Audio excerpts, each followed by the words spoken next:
प्यारे बच्चों, मैं Jeevanlal Sharma government girls higher secondary school number 2 Jagdalpur से आपके समक्ष फिर उपस्थित हूँ एक नया वीडियो लेकर के। इससे पहले भी बहुत सारे वीडियो आप तक पहुँचे हैं। यदि वो वीडियो और ये वीडियो आपको पसंद आता है तो आप मेरे इस वीडियो को लाइक करें, चैनल को सब्सक्राइब करें और ज़्यादा से ज़्यादा लोगों तक शेयर करें, जिससे कि वो भी इसका लाभ प्राप्त कर सकें।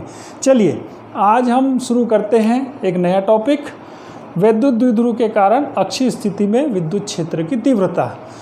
इससे पहले मैंने ये पोर्शन मेरा बीच से गैप हो चुका था। अगर मेरे पूरे वीडियोस जो अभी तक आए हैं 8 वीडियोस आए हैं, अगर आप उसको देखेंगे तो ये वाला पोर्शन थोड़ा सा बीच में छूट गया था मेरा।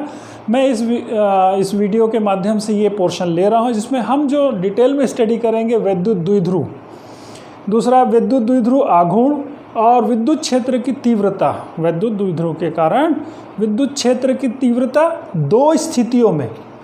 अभी तक आपने जितने भी वीडियोस देखे हैं उसमें आप ज़रूर ध्यान दिए होंगे कि जो विद्युत क्षेत्र की तीव्रता है डायपोल के कारण निकाली गई है, वो एक ही स्थिति में कैलकुलेशन किया गया है। या तो वो प्लस साइड प्लस क्यू आवेश की तरफ पी पॉइंट रहता है। हम ये दोनों स्थितियां देखेंगे कि वो पॉइंट यदि माइनस क्यू साइड तरफ भी है तो क्या हमको कैलकुलेशन मिलता है। चलिए शुरू करते हैं। सबसे पहले हम विद्युत द्विध्रुव देखते हैं।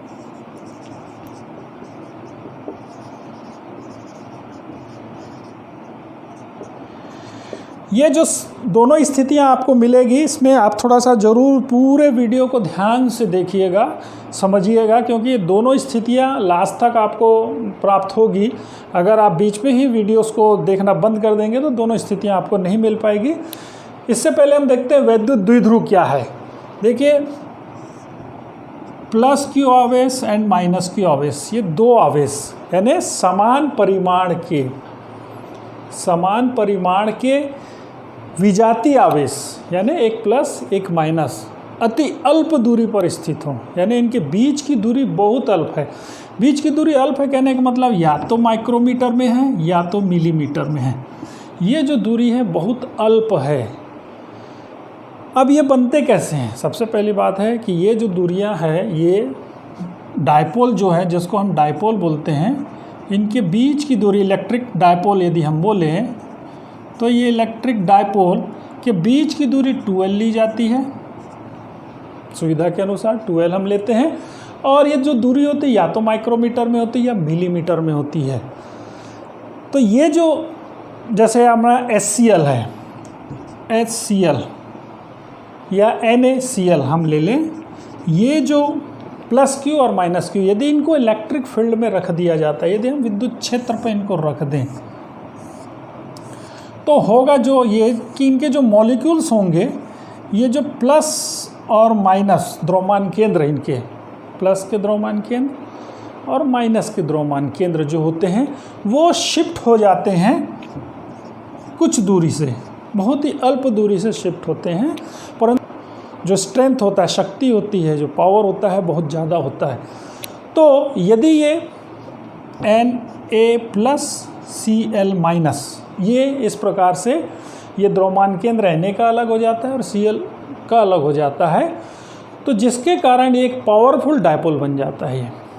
ये इस चीज़ को आप ध्यान रखेंगे कि इनके बीच का जो डिस्टेंस होगा वो माइक्रोमीटर में या मिलीमीटर में होगा।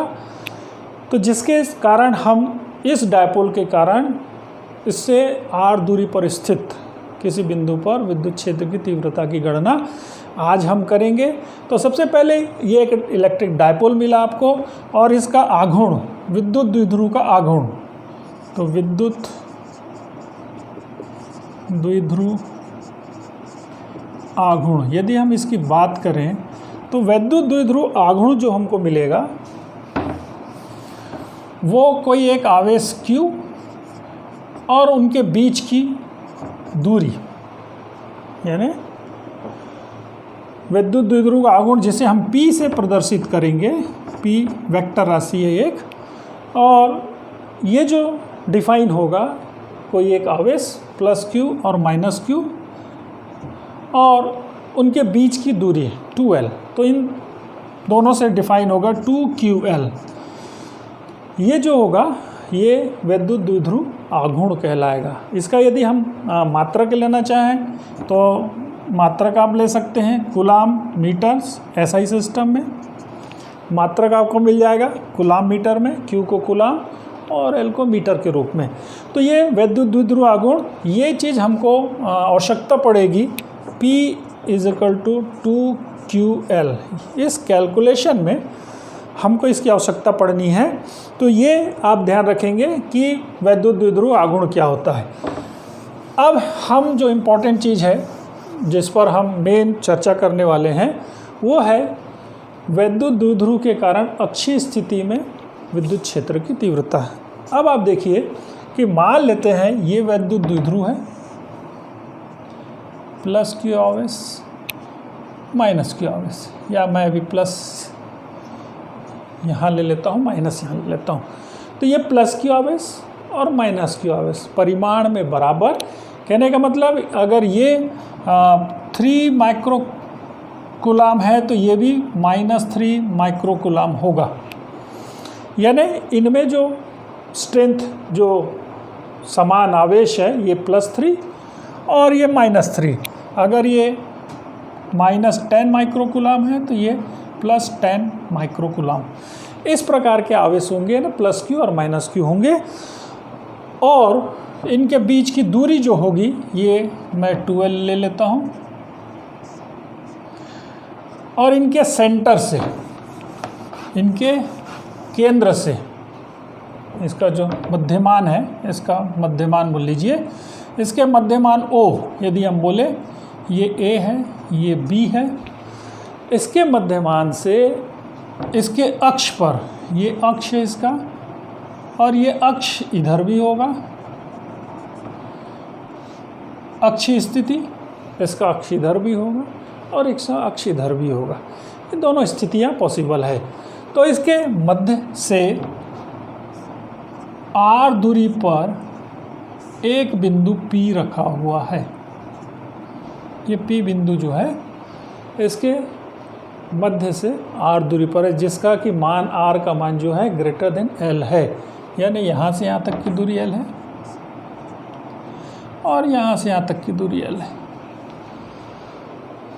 अब आप देखें तो प्लस क्यू आवेश जो होता है, अगर आप विद्युत बल रेखाएं देखें तो प्लस क्यू आवेश से बल रेखाएं जो होती है वो बाहर की ओर निकलती है। यानी अगर हम विद्युत क्षेत्र की तीव्रता की बात करें तो ये बाहर की ओर निकलती है। तो ये प्लस क्यू आवेश से इस बिंदु पर जो विद्युत क्षेत्र की तीव्रता की दिशा होगी वो इस दिशा में होगी।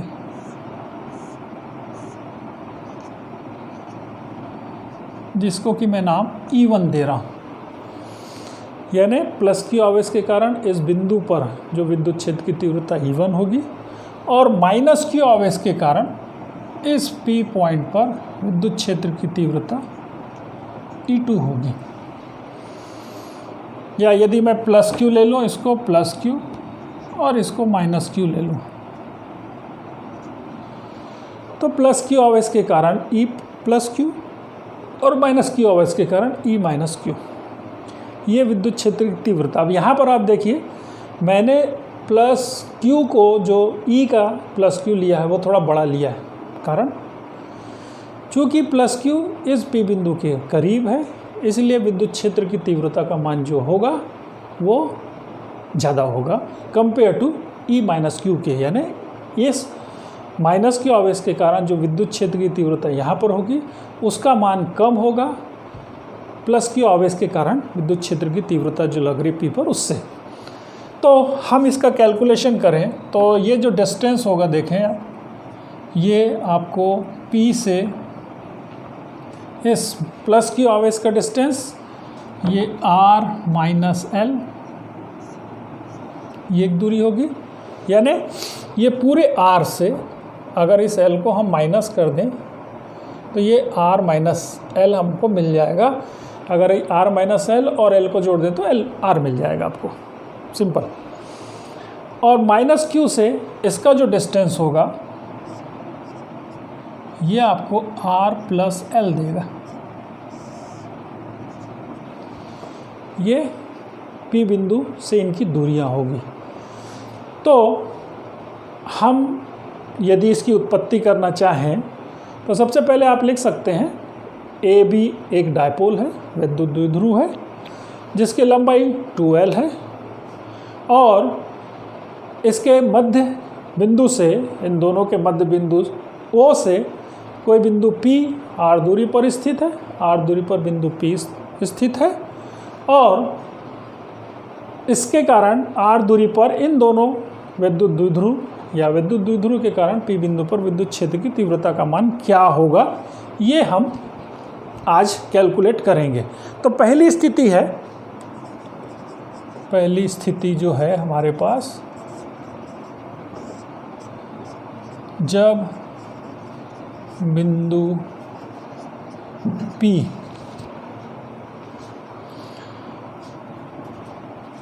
आवेश प्लस Q की तरफ स्थित है। यह फर्स्ट स्थिति है कि ये जो बिंदु P है वो प्लस Q की तरफ स्थित है फर्स्ट।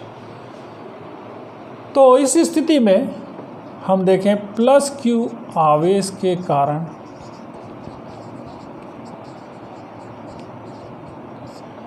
बिंदु P पर विद्युत क्षेत्र की तीव्रता हमने लिया है E प्लस Q, पहली स्थिति E प्लस Q। तो यहाँ पर आप देखें कि हमारे पास जो फार्मूला है KQ बाई डिस्टेंस का स्क्वायर R स्क्वायर, तो यदि हम डिस्टेंस ले तो यहाँ पर हमको मिलता है R माइनस L का होल स्क्वायर।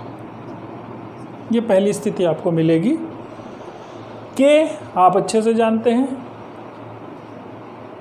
प्रोपोर्शनलिटी कांस्टेंट है, तो K का मान जो होता है वो 1/4 पाई एप्सिलॉन नॉट होता है। यदि हम वायु या निर्वात में ले रहे हैं तो हम इसका उपयोग करेंगे। अभी हम K के रूप में ले रहे हैं, शॉर्ट फॉर्म में हम ले रहे हैं, बाद में हम इसका उपयोग कर लेंगे। तो प्लस Q आवेश के कारण बिंदु P पर विद्युत क्षेत्र की तीव्रता ये हो गया KQ R माइनस L का होल स्क्वायर। यदि आप इसको KQ अपॉन BP का स्क्वायर ले लें, BP का स्क्वायर, इसकी दिशा क्या होगी। अब इम्पोर्टेंट चीज़ इसमें है, क्योंकि ये वेक्टर राशि है, वेक्टर राशि है तो इसकी दिशा जो होगी वो BP की दिशा, BP की दिशा, यानी ये जो दिशा होगी B से P की ओर होगी। अब हम दूसरी स्थिति ले रहे हैं, यानी माइनस Q आवेश के कारण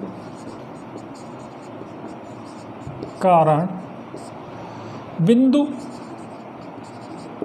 P पर विद्युत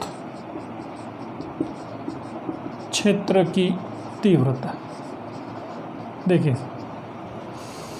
E माइनस Q, यानी ये माइनस Q आवेश के कारण इस बिंदु P पर विद्युत क्षेत्र की तीव्रता का मान क्या है। तो यहाँ से आप देखिए डिस्टेंस जो है R प्लस L है।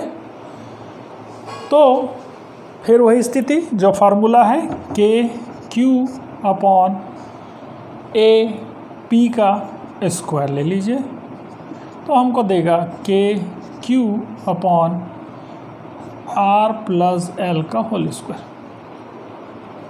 ये स्थिति मिल जाती है हमको।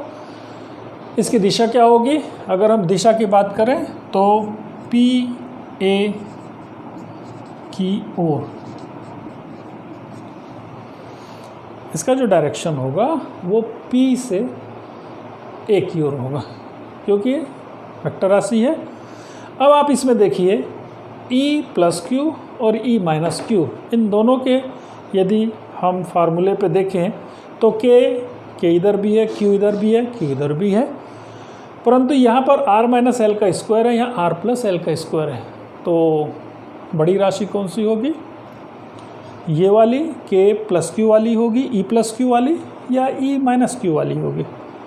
इसको यदि आप देखें तो जिसमें डिनोमिनेटर बोलना चाहिए अंश और हर की राशि यदि छोटी है तो वैल्यू हमको ज़्यादा मिलता है। यदि उदाहरण के रूप में देखें तो जैसे 1/50 हम ले लें एंड 1/100 यदि हम सिंपल ले लें तो हमको क्या मिलता है? यहाँ पर देखिए 0.02 अगर हम इसको कैलकुलेशन करें, और यहाँ पर आ जाता है 0.01, यानी ये वैल्यू बड़ी होगी, 0.02 है और 0.01 है।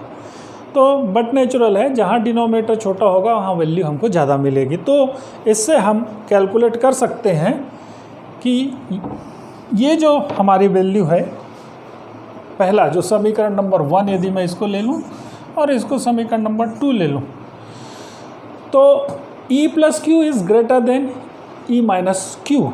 तो समीकरण 1 एवं 2 से हमको क्या मिलता है? e plus Q is greater then e minus Q, ये हमको मिल जाएगा। तो इससे चूँकि एक वेक्टर राशि है और आपको अच्छे से पता है कि ये दो वेक्टर राशियाँ एक दूसरे के अपोजिट हैं, तो जिस की वैल्यू ज़्यादा होती है वो माइनस जो कम वैल्यू वाला है उससे माइनस किया जाता है परिणामी निकालने के लिए।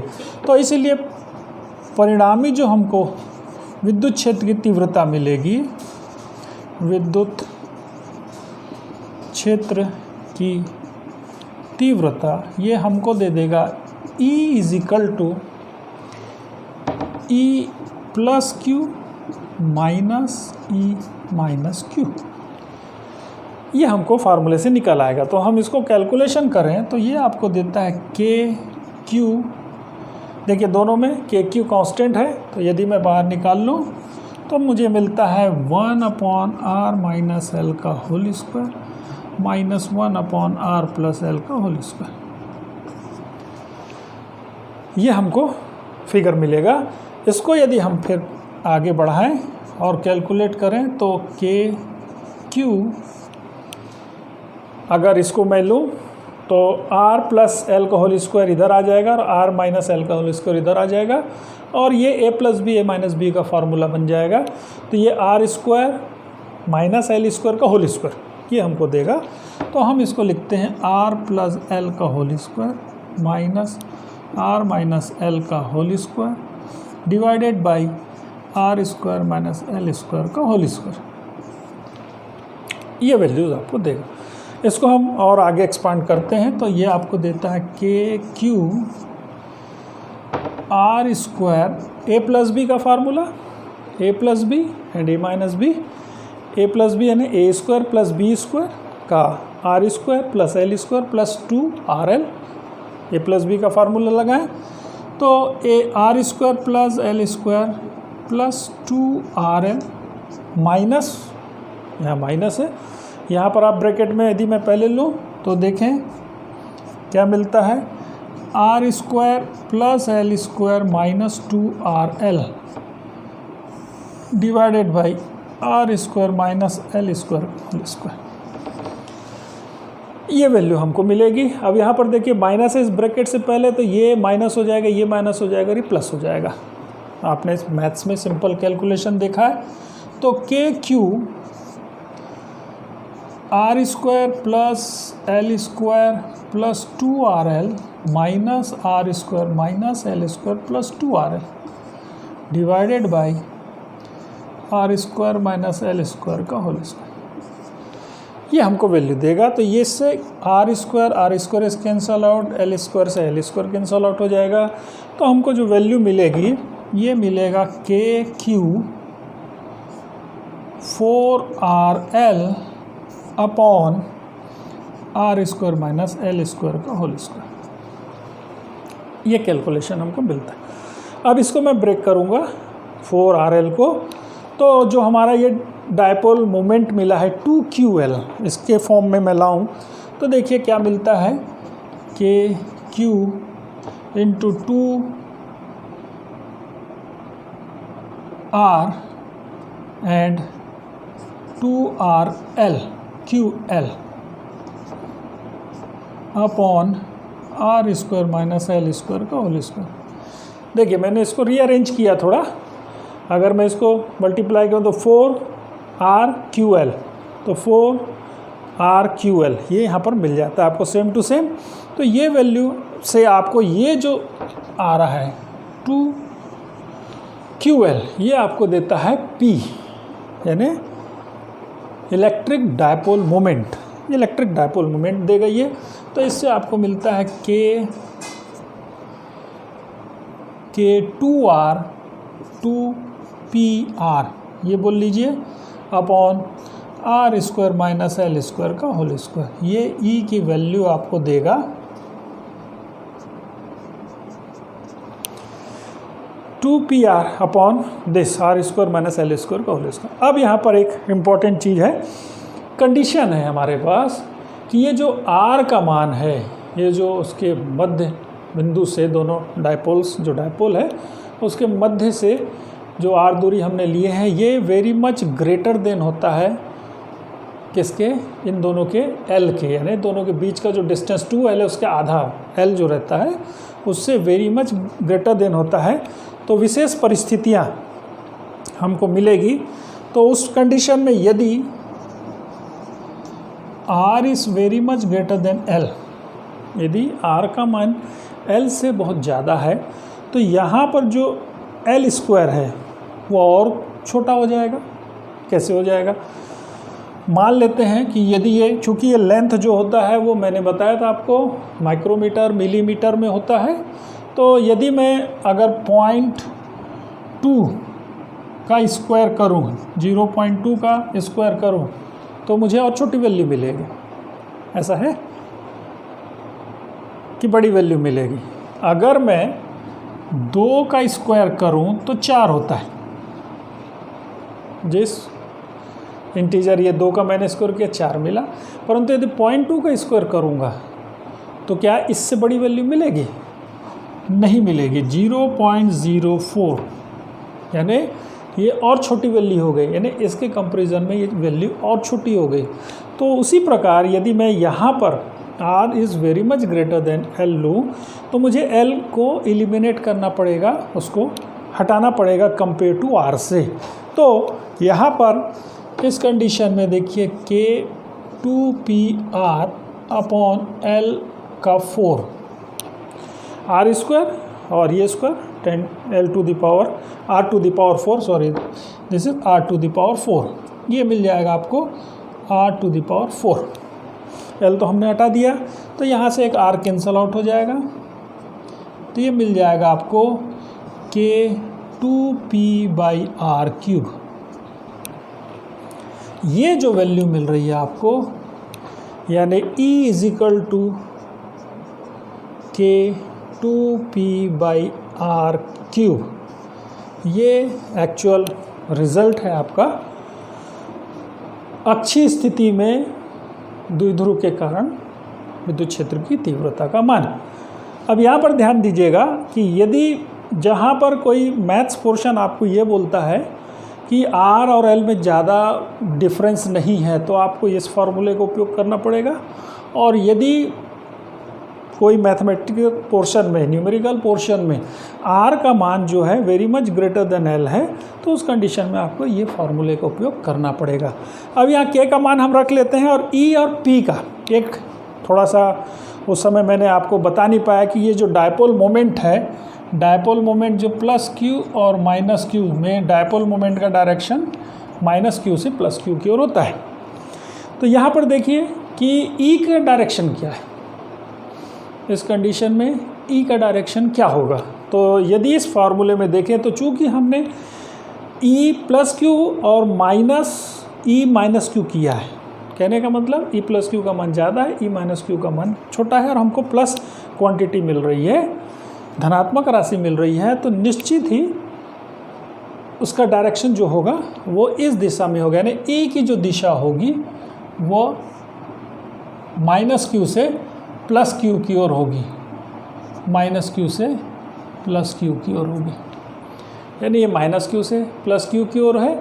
और p की जो दिशा होती है, यहाँ पर भी अगर हम सेम ले लें -q और +q, तो यहाँ पर भी p की जो दिशा है वो वैसी ही है, -q से +q की ओर, यानी p और e की जो दिशा है वो एक ही दिशा में है, समानांतर हैं, यानी इन दोनों के बीच का जो एंगल है वो 0 डिग्री का है।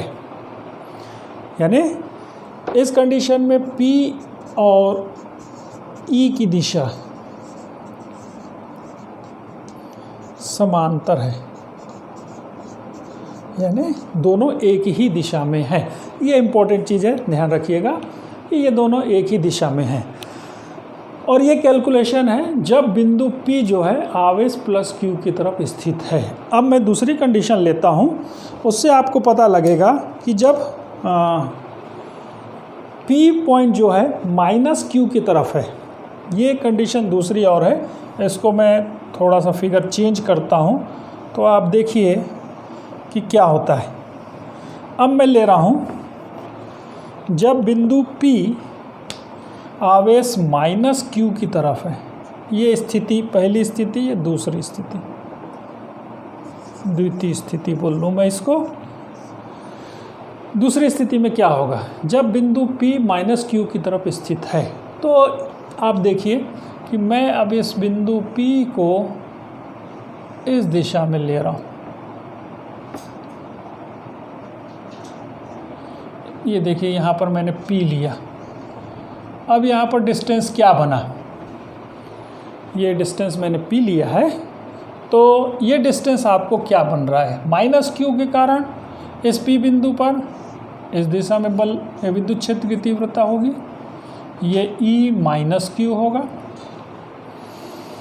यानी ये -q इस P को अपनी ओर अट्रैक्ट करेगा, और ये +q जो होगा ये इसको रिपल्ड करेगा, ये इसको रिपल्ड करेगा, ये E +q मैं ले रहा हूँ।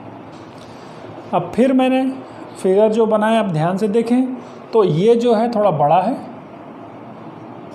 क्योंकि ये +q जो है इसके बहुत करीब है, इसलिए E -q का मान, -q इसके बहुत करीब है, इसलिए E -q का मान ज़्यादा होगा, वो ज़्यादा अपनी ओर अट्रैक्ट करेगा उसको, यानी E की दिशा जो होगी इधर होगी। वैसे भी मैंने जो बताया है E की दिशा ये, और जब माइनस होता है तो माइनस की तरफ E जो की दिशा होती है इस तरफ से, यदि बल रेखाएं हम देखें तो E की दिशा ऐसी होती है, तो E का मान -q की तरफ होगा, और +q है तो इसका मान इधर रिपल्ड वाला होगा। अब सारी स्थितियाँ वही है, देखिए यहाँ +q आवेश के कारण बिंदु P पर विद्युत क्षेत्र की तीव्रता, तो ये +q ले लेता हूँ मैं। तो यहाँ डिस्टेंस क्या है, यदि मैं यहाँ से लूँ तो ये डिस्टेंस आपका r है, ये r डिस्टेंस है, और यहाँ से इसकी दूरी r-l है, और यहाँ से दूरी जो है वो r+l है, ये यानी +q से उसकी दूरी चेंज हो गई। अब पहले उल्टा था, अब उसका अपोजिट हो गया। अब डिस्टेंस -q से कम हो गया इसका, तो r-l हो गया। तो मैं +q के कारण पहले ले रहा हूँ, तो +q के कारण देख लीजिए दिस इज r+l हो जाएगा। बस स्लाइड चेंजेस करने पड़ेंगे आपको, और दूसरी स्थिति आपको मिल जाएगी। तो यहाँ क्या हो गया, r+l का स्क्वायर, बाकी सेम है। डायरेक्शन क्या होगा देख लेते हैं। तो ये +q आवेश के कारण B से P की ओर है, निश्चित है B से P की ओर है, और -q आवेश के कारण P बिंदु पर विद्युत क्षेत्र की तीव्रता, तो ये -q के कारण ले लो, तो A से P का डिस्टेंस, तो ये r-l हो जाएगा। ज़्यादा चेंजेस आपको नहीं करना पड़ेगा, ये r+l।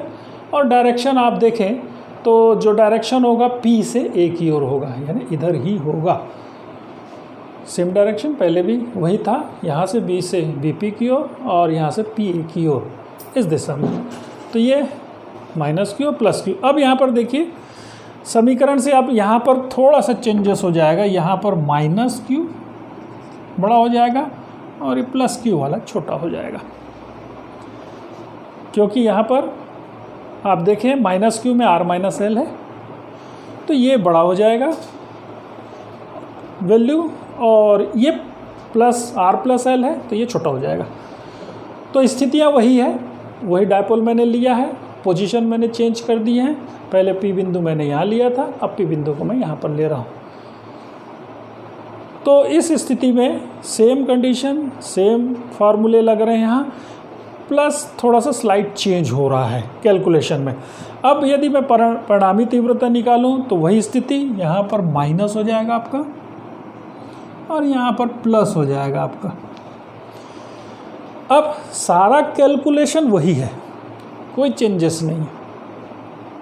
अगर आप इसको एक बार अच्छे से समझ लेंगे तो सारा कैलकुलेशन वही है। देखिए ई माइनस क्यू के कारण विद्युत क्षेत्र की तीव्रता क्या है, ई माइनस क्यू के कारण, माइनस क्यू के कारण पी ए की दिशा में, ठीक है, आर माइनस एल, तो यही पोर्शन है मैंने लिया है, E minus Q 1/k3 1/r minus L का होल स्क्वायर, और प्लस के कारण जो है ई प्लस क्यू के कारण जो है k3/r प्लस एल का होल स्क्वायर। ये सेम वही चीज़ें हैं, सेम कंडीशन है। कैलकुलेशन में कोई ज़्यादा डिफरेंस नहीं है, बस आपको समझने का है थोड़ा सा कि हम कब किसको कहाँ लें और डिस्टेंस क्या लें। अब सारा कैलकुलेशन वही होगा, क्योंकि ये तो कैलकुलेशन मैंने किया हुआ है, ये भी वही आर प्लस एल का होल स्क्वायर ऊपर आ जाएगा, आर माइनस एल का माइनस आर माइनस एल का होल स्क्वायर, और ये सारा कैलकुलेशन वही होगा, कंडीशन भी वही होगी, R is greater than L की कंडीशन वो भी वही होगा, और जो फाइनल रिजल्ट आएगा वो भी वही आएगा। यानी कि स्थिति क्या बनी, चाहे आप पी बिंदु को आप इधर ले रहे हैं या यहाँ पर लीजिए आप, या फिर यहाँ पर लीजिए आप, यानी प्लस क्यू की तरफ लीजिए या माइनस क्यू की तरफ लीजिए आप पी बिंदु को, आपका सारा कैलकुलेशन वही सेम टू सेम आएगा, कोई चेंजेस नहीं होगा। बस स्लाइड चेंज इसमें थोड़ा सा आपको करना पड़ जाएगा, जहाँ पर आर प्लस एल था वो आर माइनस एल हो जाएगा, और जो प्लस के लिए था वो माइनस के लिए हो जाएगा। बस वही सारे चेंजेस होंगे, यहाँ पर ई माइनस क्यू का मान ज़्यादा हो जाएगा ई प्लस क्यू से। तो ये चीज़ें आपको मिलेगी, और ये पी और ई अब दो, यहाँ पर भी वो स्थिति बनेगी। अब यहाँ पर देखिए चूँकि ये ई का मान इधर है तो ये बड़ा है, तो ई का मान फिर ये इधर ही मिलेगा आपको, यानी माइनस क्यू से प्लस क्यू की ओर मिलेगा, और पी तो ऑलरेडी माइनस क्यू से प्लस क्यू की ओर है ही, ये आपको सेम मिलेगा। तो दोनों कंडीशन में आपको पी और ई का जो डायरेक्शन होगा वो समानांतर ही मिलेगा, दोनों के बीच का जो एंगल होगा, यहाँ पर जो एंगल होगा 0 डिग्री का एंगल बनेगा पी और ई के बीच में। अब इसका मैं इसके अलावा एक कंडीशन और है कि आप सोचेंगे कि अब क्या बीच में होगा, तो वो इस डायपोल के केस में पॉसिबल नहीं है, चूँकि आर का मान जो है वो एल से छोटा नहीं होना चाहिए। परंतु यदि दो पोल आवेश दूर दूर रखा जाएगा सेंटीमीटर में या मीटर में, और बीच में कैलकुलेशन करने के लिए कहा जाएगा तो बात अलग है। परंतु इस डायपोल के केस में आपको इसका एक उदाहरण हम देखेंगे, अभी बनाएंगे। तो दो स्थितियां मैंने ली आपको, जब बिंदु P प्लस क्यू आवेश की तरफ स्थित है, दूसरा माइनस क्यू आवेश की तरफ स्थित है।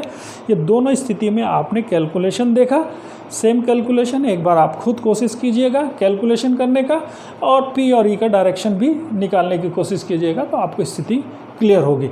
इसका एक मैं फिगर आपको बना के बताता हूँ कि जब स्थिति जो डायरेक्शन है P और E का जो डायरेक्शन है, इस पर मैं थोड़ा सा चर्चा करना चाहूँगा कि क्या स्थिति बनती है कि जब E और P, देखिए यहाँ पर मान लेता हूँ मैं प्लस क्यू आवेश है,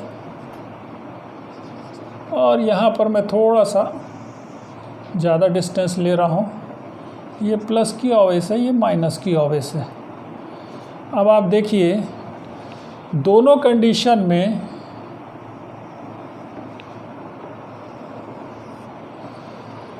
ये प्लस क्यू आवेश है, या मैंने यहाँ माइनस लिया था, चलिए मैं माइनस ले लेता हूँ पहले, यानी प्लस ले लेता हूँ, चलिए कोई दिक्कत नहीं। अब यह माइनस क्यू आवेश है, प्लस क्यू आवेश है, तो मैंने क्या लिया है कि यहाँ पर जो P की दिशा है वो इस दिशा में है, और E की दिशा जो है वो भी इसी दिशा में है। वैसे भी अगर आप प्लस क्यू आवेश की बात करेंगे तो E की डायरेक्शन बाहर की ओर निकलता है, तो E की दिशा बाहर होगी, यानी E और P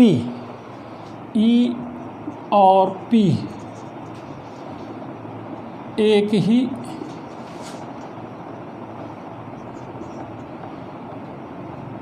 दिशा में है। पहला, यहाँ पर जब मैं इस पोर्शन पे आऊँ तो यहाँ पर क्या स्थिति बनती है, देखिए यहाँ पर भी E की दिशा वही है, E और P की दिशा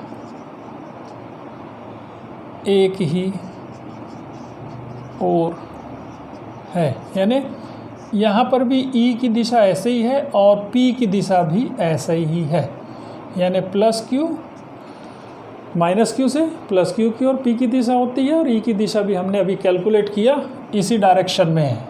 अगर मैं P यहाँ ले लूँ और E यहाँ ले लूँ तो ये दोनों की कंडीशन सेम बनती है, परंतु यहाँ पर एंगल देखिए एक ही दिशा में है, कोण जो बन रहा है वो 0 डिग्री का बन रहा है, यहाँ पर भी जो कोण बन रहा है दोनों के बीच में वो 0 डिग्री का, यानी दोनों के बीच जो एंगल बन रहा है वो 0 डिग्री का बन रहा है। ये दोनों सेम डायरेक्शन में है, देखिए ये ऐसा है, ये ऐसा है, यहाँ पर भी ऐसा है, तो इन दोनों के बीच कोण जो है 0 अंश का है। यदि आप इसको और देखें तो इन दोनों के बीच 0 डिग्री का कोण है। ये एक चीज़ क्लियर होती है, परंतु अब हम यहाँ आ रहे हैं, यहाँ पर स्थितियाँ क्या बन रही है, देखिए P की दिशा तो ऐसी ही है, नो डाउट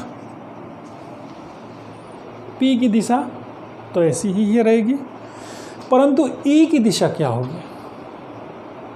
अगर यहाँ से आप देखें तो E की दिशा क्या है, बाहर की ओर है, यानी यहाँ से भी ये जो है बाहर की ओर जा रहा है, ये E की दिशा ऐसी जा रही है, E की दिशा ऐसी जा रही है, E की दिशा ऐसी जा रही है, तो E की दिशा इधर भी ऐसी ही जाएगी। यहाँ पर क्या हो रहा है, E की दिशा ऐसी जा रही है, माइनस में अगर आप देखें माइनस में इन्वर्ट हो रहा है, E की दिशा ऐसी आ रही है, E की दिशा ऐसी आ रही है, E की दिशा ऐसी आ रही है माइनस पे, ये मैंने बनाया हुआ है। इससे कंपेयर करें तो E की दिशा ऐसी है, परंतु P की दिशा क्या है, नहीं E की दिशा यहाँ पर जो बन रही है वो इस डायरेक्शन में है। कहाँ पर, प्लस क्यू से माइनस क्यू की ओर है E की दिशा, परंतु P की दिशा जो है वो माइनस क्यू से प्लस क्यू की ओर है, इस डायपोल के अंदर बोलना चाहिए, या अगर बाहर भी अब ऐसा अगर फिगर भी बनाते प्लस क्यू से माइनस क्यू, जो कि ये आपको बल रेखाएं दिखा रहा हूँ मैं, इन बल रेखाओं के हिसाब से लें तो आपको क्या मिलेगा, ये जो दिशाएं आपको है यहाँ पर दोनों के बीच का कोण, यानी E और P की दिशा विपरीत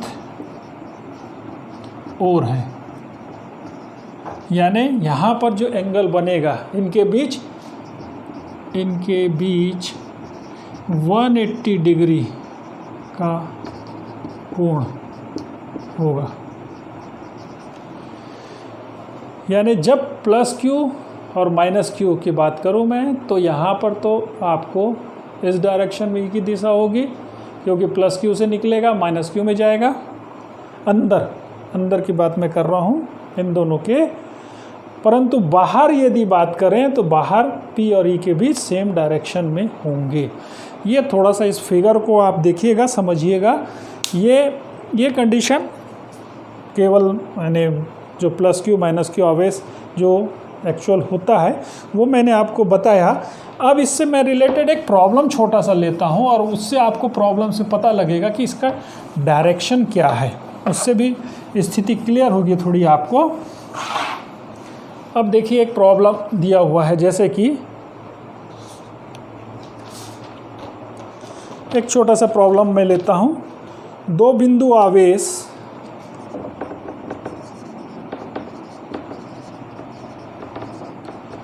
+3 माइक्रोकूलम और -3 माइक्रोकूलम, ये बिंदु आवेश हैं सारे जो हैं, प्लस क्यू माइनस क्यू जो डायपोल हैं बिंदु आवेश हैं, ध्यान रखिएगा, बहुत छोटे आवेश हैं।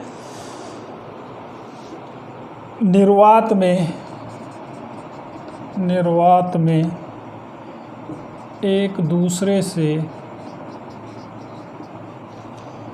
0.2 मीटर की दूरी पर,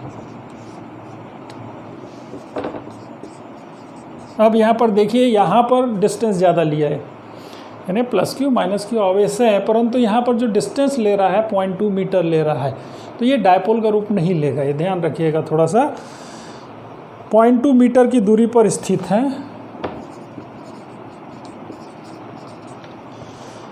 दोनों आवेशों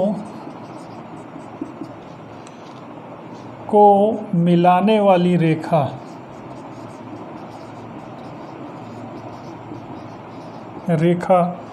के मध्य बिंदु पर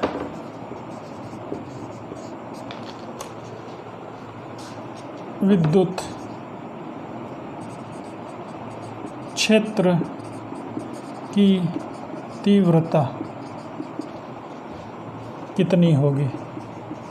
ये देखिए एक प्रश्न आपको मिला,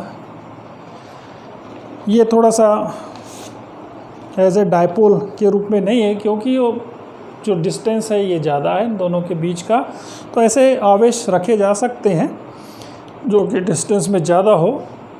तो आप देखें यहाँ पर कि ये क्या बोलता है, ये एक बोल रहा है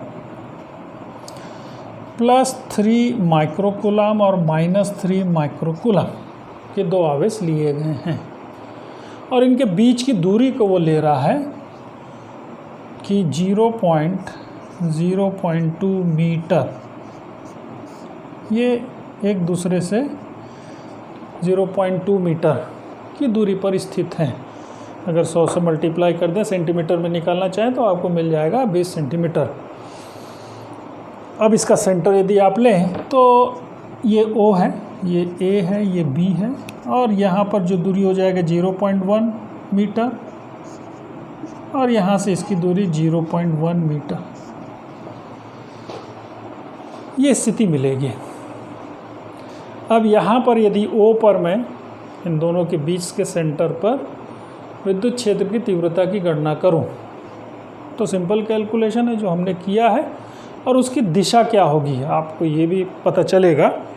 तो देखते हैं फिगर्स, इससे क्लियर पता चल जाएगा कि दोनों का जो वैल्यू है क्या होता है।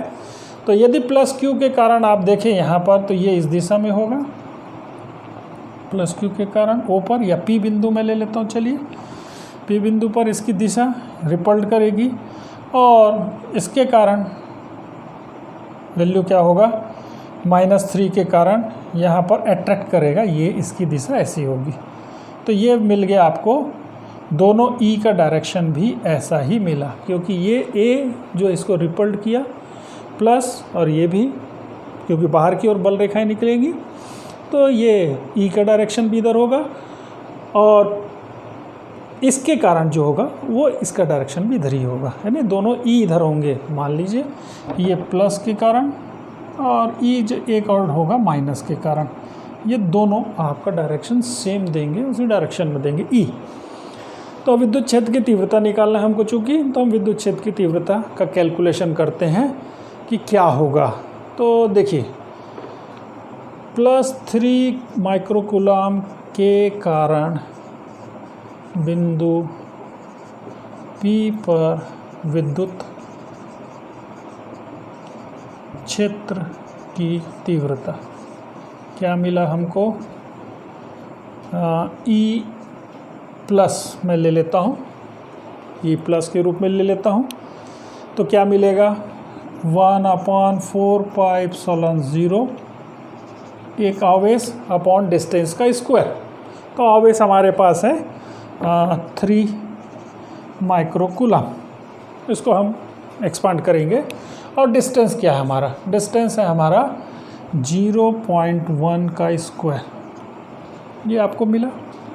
अब इसकी वैल्यू में रखूं तो ये मिल जाएगा 9 × 10⁹ आपको पता है 1/4πε0 की वैल्यू 9 × 10⁹ और 3 माइक्रोकूलम मीन्स 3 × 10⁻⁻6 कूलम, क्योंकि यहाँ पर मीटर में है तो इसको भी हम ऐसा सिस्टम में लेंगे।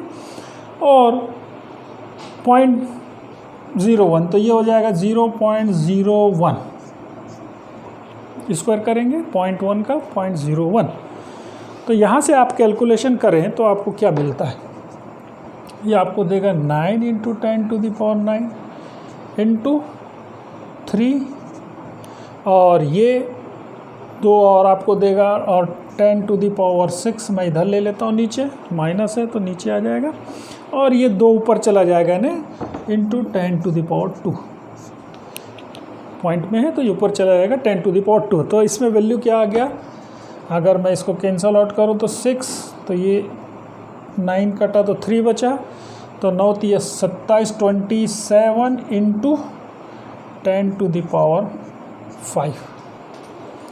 ये आपको कैलकुलेशन मिलेगा आपको 27 इंटू 10⁵। ये न्यूटन पर कूलम आपको जो ई का मान है वो मिल जाएगा। तो ये एक आ रहा है +3 माइक्रोकूलम की। उसी प्रकार आपको मिलेगा -3 माइक्रोकूलम के कारण बिंदु P पर विद्युत क्षेत्र की तीव्रता, ये आपको देगा E माइनस, यदि मैं ले लूँ तो सेम है 9 × 10⁹ इंटू 3 माइक्रोकूलम 10⁻6 अपॉन 0.01 का, वही 0.1 का 0.01 वही कैलकुलेशन, क्योंकि डिस्टेंस कॉमन है। तो इसके अनुसार ये भी आपको दे देगा 27 × 10⁵। सेम कैलकुलेशन आएगा, जो वैल्यू इधर ऊपर कटी है वही नीचे यहाँ कट जाएगी। तो ये भी आपको 27.10⁵ और 27 × 10⁵। ये दिशा आप क्या होगी, दिशा आप देखें तो ई प्लस की दिशा ये हो जाएगी ए पी की दिशा, ये आप इसको बोल लीजिए, इसको हो जाएगा ए पी की दिशा में ई का मान, ए या बी की दिशा बोल लीजिए की दिशा, और यहाँ पर भी आप लेंगे तो ये ए बी की दिशा। अब आप देखिए यहाँ पर जो -p का जो होता है वो माइनस इधर होता है, माइनस से प्लस की ओर होता है, तो p की दिशा तो आपको इधर मिलेगी, परंतु e की दिशा आपको ऐसी मिलेगी। तो इसको हम यदि टोटल परिणामी तीव्रता निकालें तो परिणामी तीव्रता की बात करें तो चूँकि दोनों वेक्टर राशि है और एक ही डायरेक्शन में है प्लस और माइनस, तो ये दोनों ऐड हो जाएंगे। तो हम इसको ऐड कर देते हैं, तो ये आपको देगा E minus plus E plus, तो ये आ जाएगा आपका 27 + 27 इंटू 10⁵, या आप ले लीजिए 54 इंटू 10⁵ न्यूटन पर कूलम। ये आपको, या अगर और इसको कैलकुलेट करना चाहे तो 5.4 इंटू 10⁻6 न्यूटन कूलम। ऐसे और भी बहुत सारे प्रश्न हैं, समय मिलेगा तो मैं आपको नेक्स्ट टाइम सॉल्व करूंगा। तो ये जो था ये केवल डिस्टेंस ज़्यादा है तभी पॉसिबल है, ये ध्यान रखिएगा थोड़ा सा। परंतु उसके केस में पॉसिबल नहीं है। और ये जो मैंने फिगर आपको बताया है, इसको आप अच्छे से यदि ध्यान देंगे तो बहुत सारी चीज़ें क्लियर होगी। तो ये ध्यान रखिए आप आगे। इसका नेक्स्ट वीडियो भी मैं निकालूंगा निरक्षी स्थिति में, और वो भी थोड़ा डिफरेंट वे से हम उसको सॉल्व करेंगे। उसमें भी स्थितियां बनेगी और उन स्थितियों पर हम चर्चा करेंगे। और यदि ये वीडियो आपको पसंद आता है तो ज़रूर इसको आप हम लोगों को बताएं, दूसरे से शेयर करें और सब्सक्राइब हमारे चैनल को ज़रूर करें। Thank you.